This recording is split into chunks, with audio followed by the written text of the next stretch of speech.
Hi and welcome to my channel. It's Rebecca, also known as 4Kids at 147. Happy 8th of December everybody.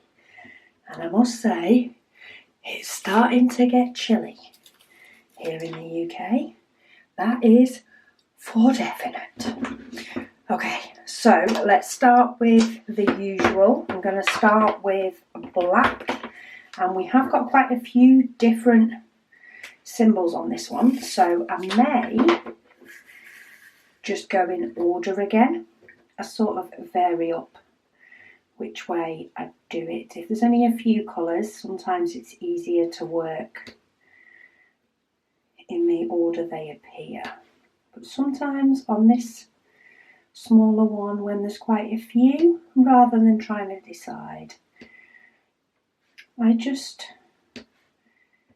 go in the order that the symbols are numbered and take it from there. So I hope you're all well and enjoying your advent calendars, whichever ones you may be doing. I'm loving seeing everybody's images pop up across my Facebook and Instagram as the days go on. I'm absolutely loving it. I do try and do some sort of reaction to all comments, but with working and needing to get a video ready per day, I think I do miss some. So apologies if I have missed yours. I may get to catch up someday. It's just taken me a bit even to catch up on the YouTube comments.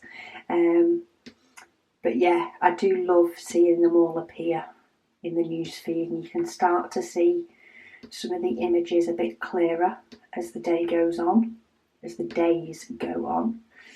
But I can't believe how quick December is going already. It's as though the first part of this year seemed to drag for a couple of months, and then the rest all of a sudden has just started to fly by. Each day can feel long, but they then seem to fly by. It's very weird. Very weird. But, oh, I think I've actually finished the black already. And I've not got to any questions yet. Let me see if I can get these back in without causing trouble, because these pots are fuller. I sort of feel like we need another one of these big black squares at the bottom to get these down a little bit. But I'm sure we will get there soon enough. Okay, number 2. There is only a few of these, so I'm seeing if I can just dive in. It's very borderline whether I can do this edge actually, but I've placed the diamond now, so we'll see how far we can get. I may have to miss a couple on this far edge because it's very close. So I think that's number 2 done. There is no number 3, but there are a few number 4s. So we'll tip those out and then we'll zoom in a little bit more so that we can get all the different angles. There we go. See if I can get most of that in for you. And then let's have a look at some of your many questions. Okay, so got a deep one here. So, is life going the way you thought as a teen? Probably not. I don't know many teenagers that know and plan the way their life's going to go. No, probably not. Did I think I would be working in the complaints department? Nah. I probably, when I was younger, thought I'd be more the person making the complaints than dealing with them. Joys of teenage years and teenage hormones, I think. No, I think life can sometimes take a path that you don't necessarily expect, but it doesn't mean it's wrong. I think there is no way of knowing as a teen every sort of job, career thing that's out there, and I think few small things can change your life for the better. I think some things can definitely knock you for six. But sometimes I think it is the small little things that can change your life for the better, whereas it's the bigger things that can knock you more for six, I think. But of course it's different for everybody. But in general, I'm happy with where I am now, so it's all good. We all still have good days and bad days, but I think you do most of the time anyway. And yeah, in general, I'm happy. Okay. What did you do during lockdown? Is one. I worked. I just worked from home is the main difference. Lockdown. So I am classed as in the UK is classed as one of the vulnerable due to my chest condition. So there's been a lot of time that I've spent at home. A lot of time. I work from home at the moment. Didn't used to, but do now. And I reckon that will continue for quite a while yet. And yeah, life pretty much the whole, still working, still home, stayed pretty much the same. But of course, I just didn't go out the house as much, anywhere near as much. Now, I do quite like being at home, so I don't think it's as bad as it could be.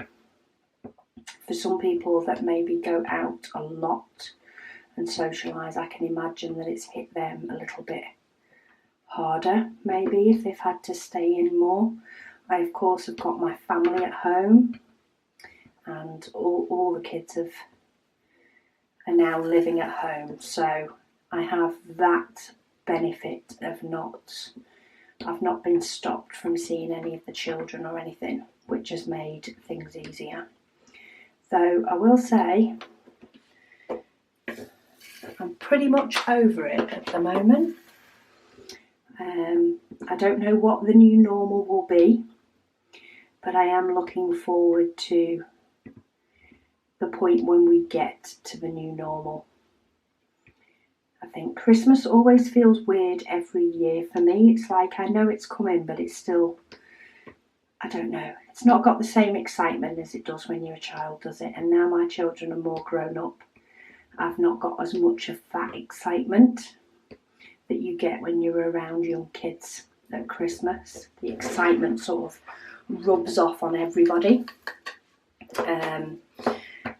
I'm looking forward to it, don't get me wrong, but even though I know we're on day 8 and we're getting so close, I still feel like it's so far away. And then all of a sudden it will be Christmas. We will have Christmas, and I'll be like, where did that go? I can see it happening. But yeah, lockdown didn't really change much for me. I didn't get to do any nice blitz spring clean of the house or spend all my time diamond painting or anything like that. I was still working, albeit getting used to working from home rather than going into the office, which I still don't think I'm used to fully. It's definitely different. I'd say it's great for my washing basket, and it was for a little bit, but I seem to still have days where I just don't get round to doing that either. I've just spotted one I've missed. So I'm just going to go back and pinch a number 5. Okay, have we got all the numbers? Yes, we have. We've got all the numbers, so let's go to... Oh, we get some red in this one. Nice, bright red. Oh, we have got some variety of colours in this one. Next question. Oh, what inspired you to do YouTube? I don't actually know what started me on it. I think I originally was doing YouTube for scrapbooking, which was my initial long-term hobby. I started doing it for that. I think it was when I became interested in watching other people on YouTube, and I enjoy, passing on information that I've learned and I know to help other people. So I think that's what sort of started me doing it as scrapbooking. And then when I got into diamond painting, which is a question and I will discuss at some point, when I then got into diamond painting, I found that there wasn't that many videos out and about on it. So I started at first doing a little bit of both, and then when I stopped doing scrapbooking as much, it became more diamond painting, and it just rolled from there. It really did. And now pretty much anything diamond painting related. I've got very good at leaving parcels that arrive until I can videotape them and do an unboxing on camera. Sometimes I have been known to have a parcel sat there for a week until I get a chance to video it and do that. But I do enjoy sharing the information and also finding out information. So I really enjoyed doing the Alice diamond paintings in 4 different sizes. Not, that any one of them were particularly done for myself or to keep. They were purely done as an example. But I did really enjoy the finding out, the actual process in which I found out, what size does work the best. And yeah, it's grown from there. And I like organisation, so more storage and things like that are very easy videos for me to do. Kitting up, I just used to sit and do it in front of the TV, whereas now I do it on video instead. And yeah, it just sort of snowballed from there, and people seem to enjoy the diamond painting videos, so they took over and they kept coming, and I still enjoy the hobby and enjoy the process. So long may it continue.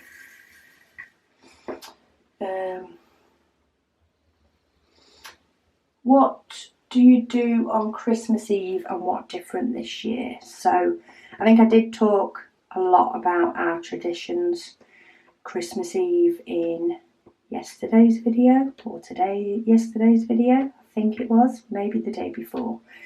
I talked a bit about what we're doing Christmas Eve. I have since found out that the children are making mince pies with their auntie this year. They are doing it at my sister-in-law's. My sister-in-law wants to have everybody round doing it there. I think it's to help her get in the Christmas spirit as well. That, or she just likes cleaning up the mess of the kids making mince pies.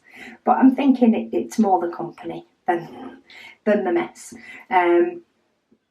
Yeah, they have already decided between text conversations that go on that they're doing it there this year. So I don't think a lot will change.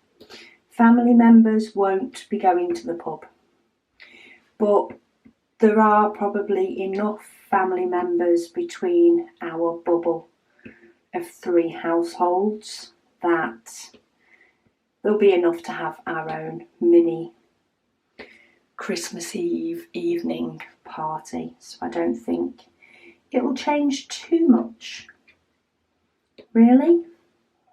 Kids will still have their pyjamas.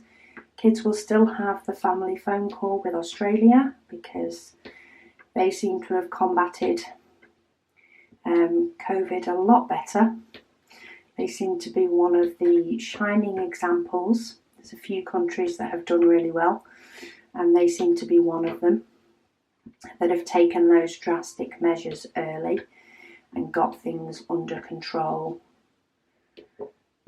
quicker and stemmed the flow and stopped the risks. So I'm pretty confident that many of my family will be gathering at Christmas, so we can do our, even if not, we'll do our phone call to 3 different houses, but I think we'll more than likely just be doing it to 1 or 2, depending on how they've decided to split up the days. I think they do vary, of course, with there being young niece and nephews, and my brother and his wife. His wife is Australian, so her family is in Australia. So I think they split up, you know, which days they're doing Christmas Day at one house and Boxing Day in another. So, yeah, we'll still make the 1 or 2 phone calls and speak to the excited children. So I don't think much will change. Do the UK go overboard with outside decorations, is what somebody asked me. That can vary from house to house. So there are some houses that will do full-on lights outside, and then there are some, like myself, that just do a few in the window, and that's enough for us. So yeah, it does vary. It's occasionally you will have a particular close or street that, you know, it might be a small one with only 4 or 5 houses on, and they sort of have always done it year on year, and they continue to do many. I remember when all the children were younger, my brother-in-law hired a minibus, or had a minibus, one or the other, and we all piled in it and actually drove round visiting houses that had lots of Christmas lights one Christmas Eve. Kids absolutely loved it.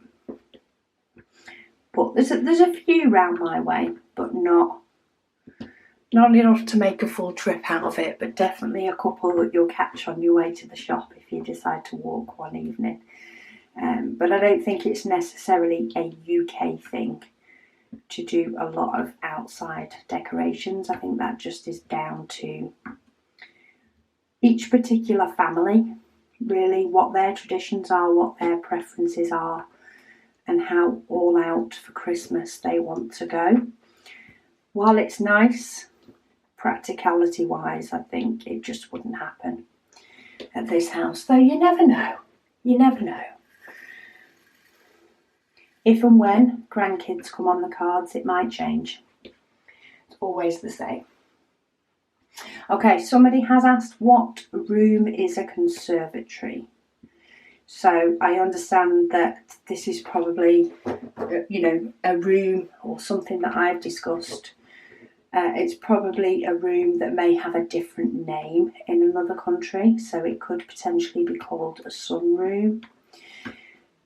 What it is it is an add-on to the house. That is, we currently have we have 2 solid walls. So one solid wall is where it attaches to the house, so it's the original outside of the house. And then we have a solid wall between ourselves and the neighbours. Other than that, it is a small wall, a small brick wall, and then the rest is window. So it's windows all the way up and a glass roof. So I don't know whether you'd call that a sunroom or something like that, but in the UK we call that a conservatory or an orangery. But it has a glass roof is the main thing that distinguishes it as a conservatory. I think ours could potentially be classed as an orangery because we do have pillars on the corners rather than having it a full surround of windows. But I'm not exactly sure on the technical aspect of that. But yeah, it basically has a glass roof. And technology has got a lot better. While it can get sometimes a little bit nippy in there.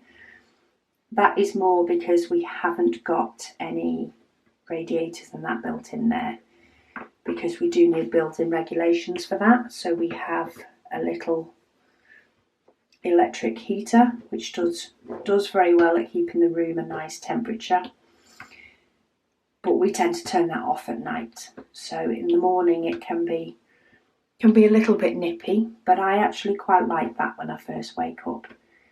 I tend to be quite warm when I first wake up, and I like the freshness of it being a little bit nippy, and I put the heater on as soon as I get up and enjoy the freshness for a bit before the heat kicks in.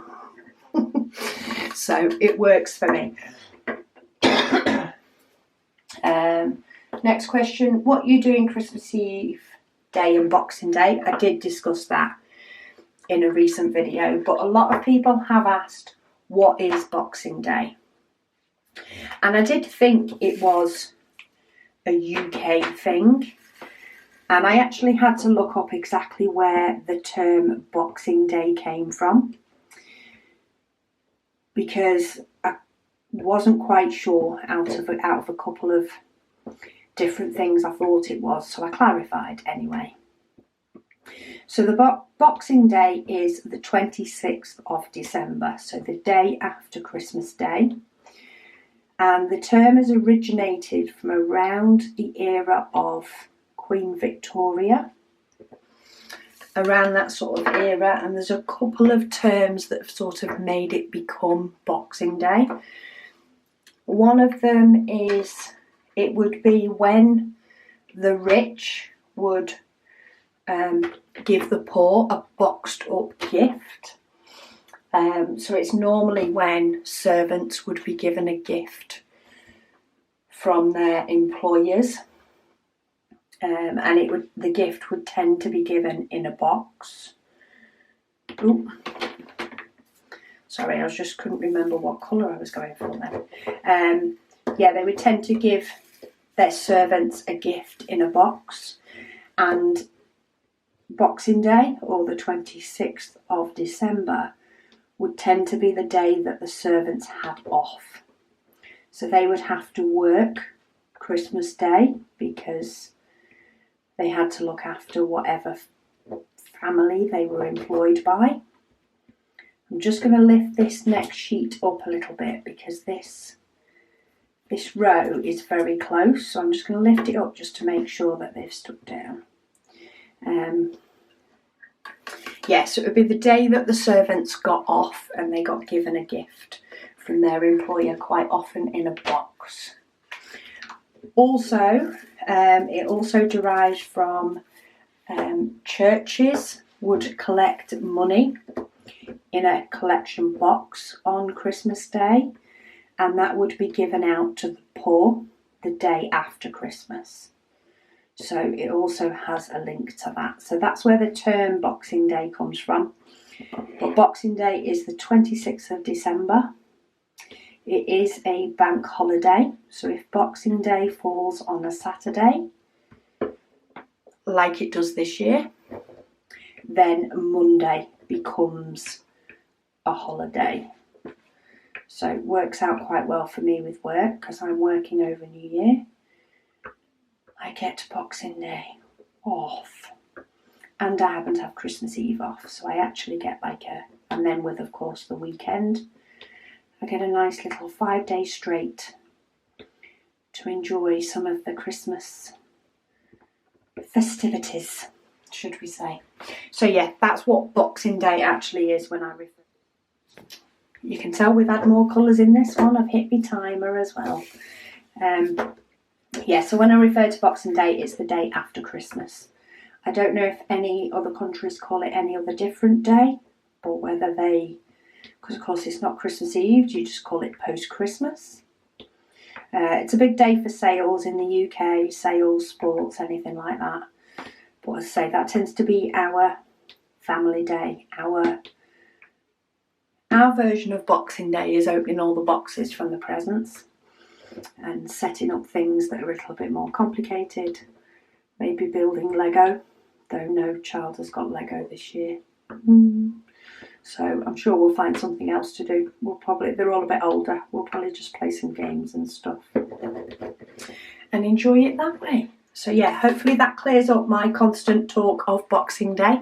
I do forget that we have different words in the UK for some things. Some things I remember and some things I don't. Some things I've adapted. So I'll say that some drills go in the trash when really it's the bin for the UK. But we'll all get used to little quirks. Oh, it's definitely looking like a pumpkin, isn't it? But day 8 is done. So I've still got quite a few more questions. There are a few that are doubled up. So I'll try and keep an eye out for those as and when they crop up. But I may end up repeating myself if I forget whether I've answered it or not.